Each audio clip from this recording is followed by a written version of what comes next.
My fiancée slapped me during our engagement, shouting, "All my friends got diamond rings." I didn't overreact. A month later, I married her best friend and slipped a $100,000 ring on her finger while my ex watched. She completely lost it. She slapped me at our engagement party. We were in the backyard, string lights overhead casting warm yellow light, jazz playing softly from speakers mounted on the fence. 50 people drinking champagne and celebrating us. I'd just given her the ring, down on one knee, everyone watching, phones out, recording. Sapphire, her birthstone, white gold band, beautiful, elegant, custom design. She opened the box. Her smile vanished. "What is this?" she said, voice rising. "Your ring? Do you like it?" "It's not a diamond." People were starting to notice. Conversations dying, heads turning. "I thought you'd prefer something unique. Your birthstone, you always said." That's when she slapped me, hard, across the face. The music seemed to stop. My cheek burned. My ear rang. "All my friends got diamond rings," she screamed. "Every single one. And you give me this?" I stood there, frozen, my face on fire. Her maid of honor, Claire, rushed over from the drink table. "Jessica, calm down. No, I've been planning this wedding for months and he can't even get me a proper ring." I touched my face, tasted blood where my lips split against my teeth. The backyard had gone completely silent. Someone's champagne glass clinked against a table. A phone was still recording. The jazz kept playing from the speakers, absurdly cheerful. "I'm sorry," I said quietly. She threw the box at me. It bounced off my chest, fell to the grass. "You should be." Then she stormed inside, slammed the patio door. Glass rattled in the frame. Her friends followed, 5 or 6 of them, whispering, looking back at me with expressions ranging from pity to disgust. I stood there, 50 pairs of eyes on me, my cheek throbbing. My best man, David, started to approach. I shook my head. "Not now." Claire stayed, picked up the box from the grass, brushed off dirt, handed it back to me. "I'm so sorry," she said softly. "That was awful." I nodded, couldn't speak, throat too tight. "Are you okay?" "Yeah," I lied. Someone cleared their throat. The crowd started moving again. Awkward conversations resuming. People not knowing where to look. Look, the party ended early. People made excuses, grabbed their coats, offered awkward sympathies on their way out. "Congratulations anyway, man." I'm sure she was just overwhelmed. Wedding stress, you know how it is. My wife cried for 3 days when I proposed. Emotions run high. I nodded, smiled, thanked them for coming. David squeezed my shoulder on his way out. "Call me if you need anything," he said quietly. By 9 p.m., everyone was gone. The backyard was a mess. Half-empty glasses, napkins on the ground, the cake untouched on the table.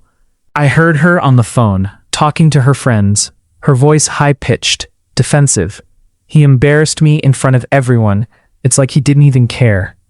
I slept on the couch, stared at the ceiling, replayed the moment, the sound of her hand hitting my face, the shock on everyone's faces, the way she'd looked at me, like I was nothing.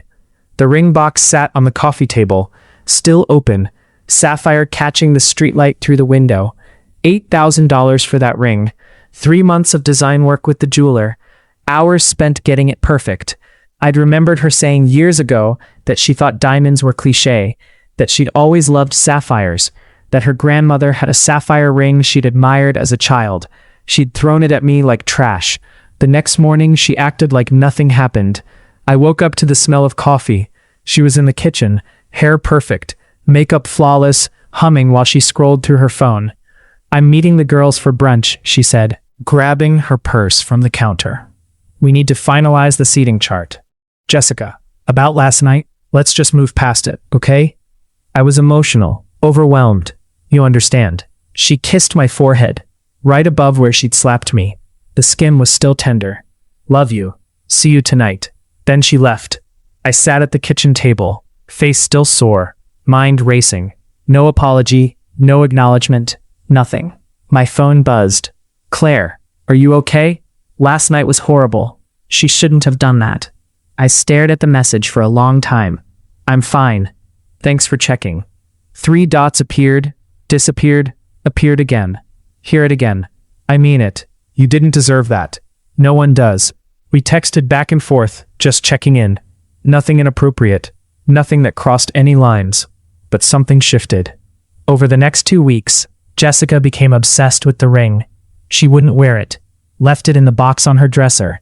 Pushed to the back, behind her jewelry stand. Every evening, she'd show me photos from her friends' weddings. Zoom in on their rings. See? 2 carats. That's what normal people do. Ashley's fiancé isn't even rich, and he got her a diamond. A decent one.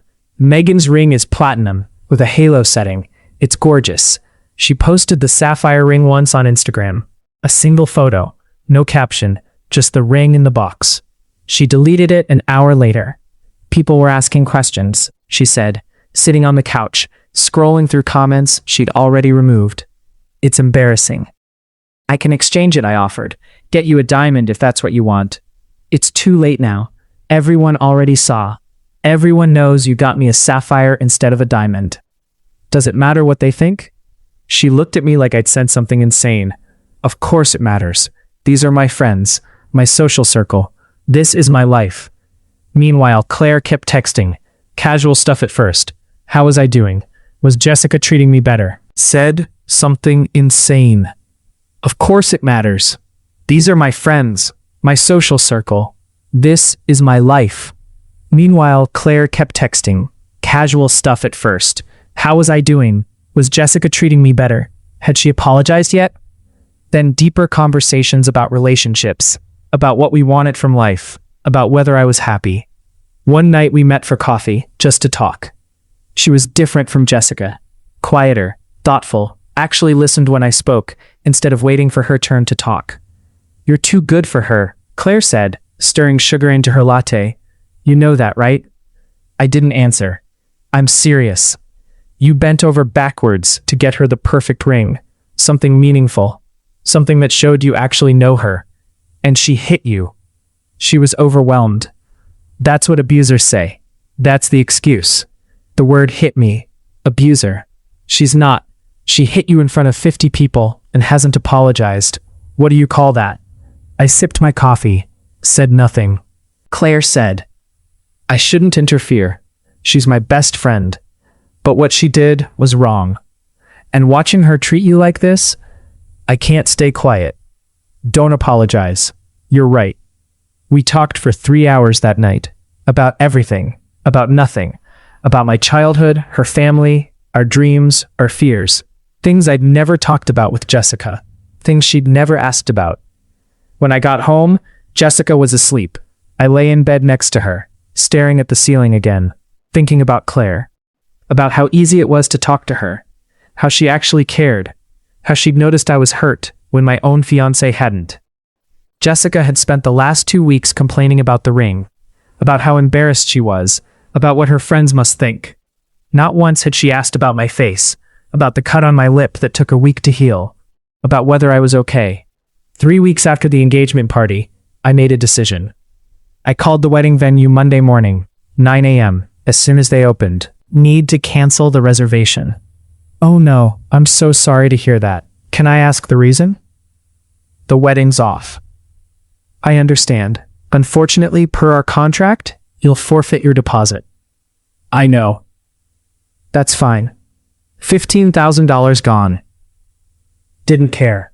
I called the caterer, the photographer, the DJ, the florist, the cake maker. Canceled everything. Some were sympathetic, some were annoyed about the short notice. All of them kept my deposits. $30,000 in total losses. Worth it. I called my family, my mother first. The wedding's off. Silence. Are you sure? She finally asked. I'm sure. What happened? Did you two have a fight? She's not who I thought she was, Mom. Honey, everyone has cold feet. It's normal. She hit me at the engagement party, in front of 50 people, and she hasn't apologized. Another silence. Longer. She hit you? Yes. Oh, sweetheart, I'm so sorry. I had no idea. We left early. We didn't see. I know, I didn't tell anyone, but I can't marry her. You are making the right choice. I called my father, my sister, David, told them all the same thing. Everyone was supportive. Everyone said they understood. My sister said, "Thank God. I never liked her anyway." Then I went home. Jessica was on the couch, scrolling through wedding magazines. Post-it notes marking pages. A notebook next to her full of color schemes and seating arrangements. Fabric swatches spread across the coffee table. "We need to talk," I said. "Can it wait? I'm trying to pick centerpieces. I'm between roses and peonies. What do you think? Roses are classic, but peonies are more unique." "No, it can't wait." She looked up annoyed. "I'm calling off the wedding." The magazine dropped from her hands. "What? I can't marry someone who hits me, who cares more about what her friends think than about us." "You can't be serious. Because of one mistake? One moment?" "It wasn't a mistake, Jessica. You showed me who you are, and I finally believe you." She stood up, started crying. Real tears this time. "Please, I'm sorry. I'll do better. We can get a diamond. Whatever you want. I'll wear the sapphire. I'll post it everywhere. I'll tell everyone how much I love it." "It's done." I walked to the bedroom. Roman started packing. She followed, begging, promising to change. I was just stressed about the wedding. Planning is so hard. "I'll be better. Please don't do this." I filled 2 suitcases. Clothes, toiletries, important documents, my laptop. "Where will you go?" "A hotel. Then I'll find an apartment. This is our apartment. The lease is in my name. You have 30 days to find a new place. I'll email you the official notice." She grabbed my arm, nails digging in. "You can't do this to me. We've been together for 3 years. 3 years. I pulled away gently. "You did this to yourself. Everyone's going to ask what happened. What am I supposed to tell them? Tell them the truth. I can't tell them I hit you." That makes me look crazy. I stared at her. Even now, even at the end, she was worried about appearances. "Goodbye, Jessica." I left that night. Checked into a hotel downtown. Small room. Clean. Quiet. I sat on the bed. Stared at the wall. My phone started buzzing. Jessica calling over and over. I turned it off. The next morning, I had 63 missed calls. 42 text messages. Most from Jessica. Begging, threatening, apologizing, blaming. Some from her friends. Telling me I was making a mistake. That Jessica loved me. That I was overreacting. I blocked them all. My phone buzzed again. "Claire, I heard. Are you okay?" "Who told you?" "Jessica." She called me crying. Said you left her. "I'm fine. Do you need anything?" "Just some space. To think."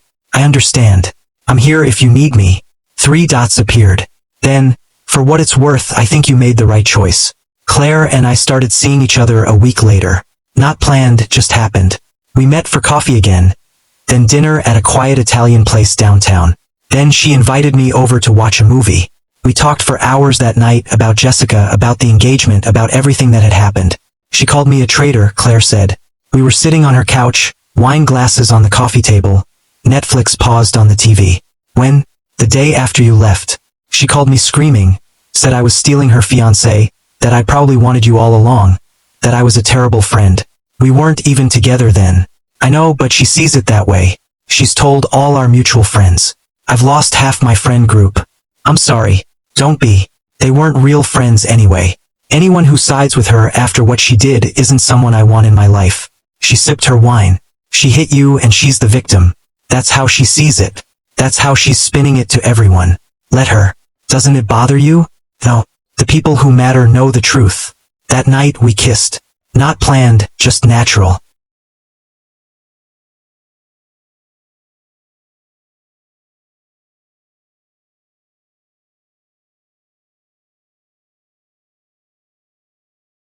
We'd been sitting close, talking, laughing, and then we weren't talking anymore. Like it was supposed to happen. We kept it quiet at first. Neither of us wanted drama. Didn't want to give Jessica ammunition. But 3 months in, I knew Claire was different. She was everything I thought Jessica was. Everything I'd hoped Jessica could be. Kind, genuine, caring. She remembered little things I said. Asked about my day and actually listened to the answer. Noticed when I was stressed or tired. Made me laugh. She didn't care about appearances, about what people thought, about keeping up with her friends. She just cared about me. One night, Lying in bed in my new apartment, I made a decision. I bought a ring. Not online, not in a week. I spent 2 months working with a jeweler, the best in the city. The same one who'd made Jessica sapphire. Back so soon? He joked, then saw my face. Different ring, different woman. 3-carat diamond, D-color, internally flawless. Platinum band with smaller diamonds set around it in a pave setting. $100,000. More than I'd ever spent on anything. More than my car. More than I'd planned to spend. But Claire deserved it. The jeweler showed me the finished ring under the lights. It was perfect. Perfect. Absolutely perfect. She's a lucky woman, he said. I'm the lucky one. I proposed on a Saturday evening. Beach at sunset. Just us. Private section I'd rented for the evening. Rose petals scattered on the sand. Candles in glass jars lining a path to the water. Champagne on ice. Violinist hidden nearby playing softly. What's all this? Claire asked, looking around in wonder. Just a nice evening. I thought we could use it. We walked along the water. Waves rolling in. Orange and pink sky bleeding into purple. Then I got down on one knee. She gasped, hands covering her mouth. Claire, you saved me from a life I didn't want. From someone who didn't value me. You showed me what love actually looks like.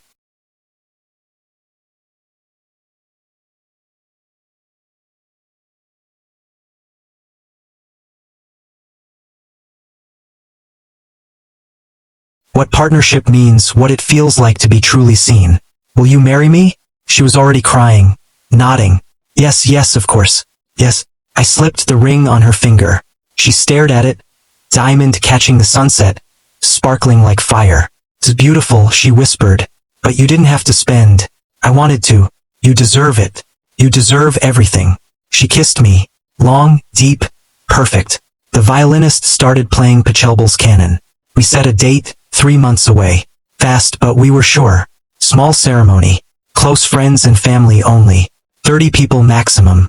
The people who actually mattered. Jessica found out through mutual friends. Started calling, texting, showing up at my apartment. I'd moved to a new place. Nicer. 2-bedroom. Downtown with a view of the river. She waited in the lobby one evening. Tried to follow me up when I came home from work. Security stopped her. Sir, do you know this woman? Yes, she's not welcome here. You heard him, ma'am. Time to leave. You're marrying Claire, my best friend? How could you do this to me? Former best friend. Claire corrected when I told her later. We were having dinner at her place. Pasta she'd made from scratch. She stopped talking to me the day we started dating. Blocked me on everything. Told everyone I was a homewrecker, that I'd seduced you while you were engaged. That's insane. She posted on Facebook about it. A whole rant about betrayal and trust. Tagged me in it before she blocked me so my family would see. Jessica showed up at Claire's apartment building twice, at her work once, in the parking garage another time, always demanding to talk. Claire blocked her number. Got a restraining order when Jessica kept showing up. The police served it on a Tuesday. Jessica called me from a number I didn't recognize. You got me served with a restraining order? Seriously? Claire did, because you won't leave her alone. I just want to talk to her. She's my best friend.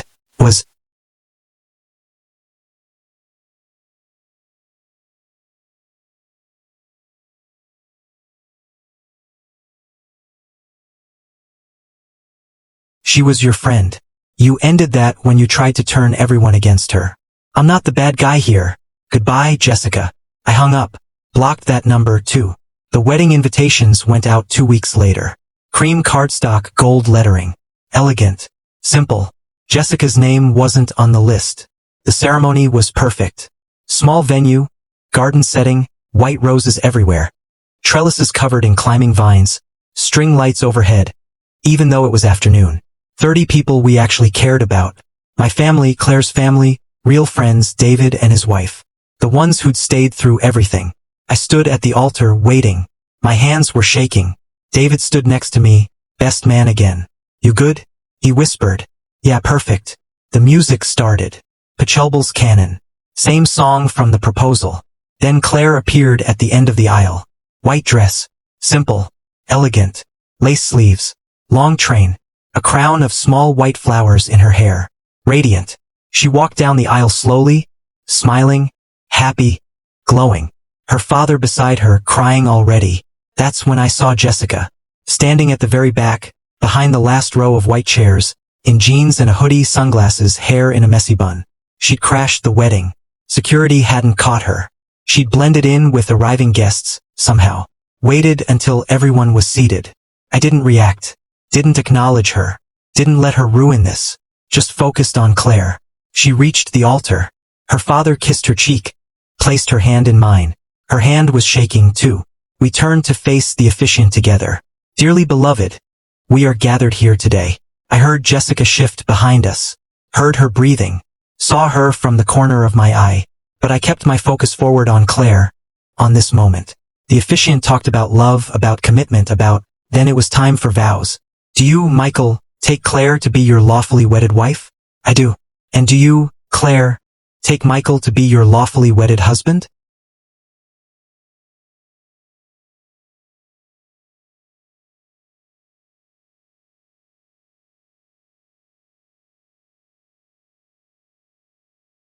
I do. The rings, please. David handed me Claire's ring, the diamond, the one I'd spent months choosing. I slipped it onto her finger slowly, watched it catch the afternoon light, watched her eyes widen. She gasped, tears streaming down her face. It's perfect, she whispered. So perfect. She slipped my ring on next simple platinum band. Understated. The officiant smiled. By the power vested in me by the state, I now pronounce you husband and wife. You may kiss the bride. I kissed her. Long, deep, poured everything into it. Everyone applauded. That's when Jessica lost it. Started screaming from the back. This should be me. That was supposed to be my wedding. That should be my ring. Everyone turned. Gasps, murmurs, heads swiveling. Security moved in immediately. 2 guys in dark suits. They'd been positioned near the entrance, just in case this happened. Jessica fought them. I'm her best friend. We were supposed to get married together. This was our plan. We planned this together. They grabbed her arms professionally, started walking her toward the exit. Get off me. You can't do this. I was invited. Ma'am, you need to leave now. That ring should be mine. He was mine first. We were together for 3 years. They escorted her out through the garden gate. She was still screaming, still crying, still fighting. The guests stared. Uncomfortable. Confused. Whispering. Claire squeezed my hand. Ignore her, she whispered. I did. We turned back to the officiant. He cleared his throat, smiled. Ladies and gentlemen, he said, voice carrying over the lingering whispers. I present to you Mr. and Mrs. Matthews. More applause, louder this time. Genuine. People standing. We walked back down the aisle together, hand in hand. Her ring sparkling in the sun. Past shocked faces. Past whispers. Past the gate where security had just removed Jessica. Outside in the parking lot, I could still hear her, shouting, demanding to be let back in, security holding her back.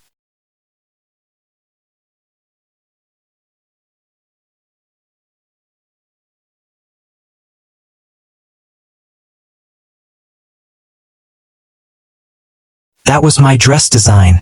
I showed her that dress. She copied me. You need to leave the property, ma'am, or we'll call the police. Call them. I don't care. This is wrong. Claire and I got into the car, the one we decorated with just married, painted on the back window. White streamers, tin cans tied to the bumper. Her hand rested on mine, diamonds sparkling in the afternoon sun. I looked back once through the rear window, saw Jessica being walked to her car by security. 1 guard on each arm, mascara running down her face, still yelling, still pointing at the venue. She saw me looking, started screaming louder. This isn't over, you hear me? This isn't over. Claire squeezed my hand. Ready? She asked. Yeah, and we kissed each other.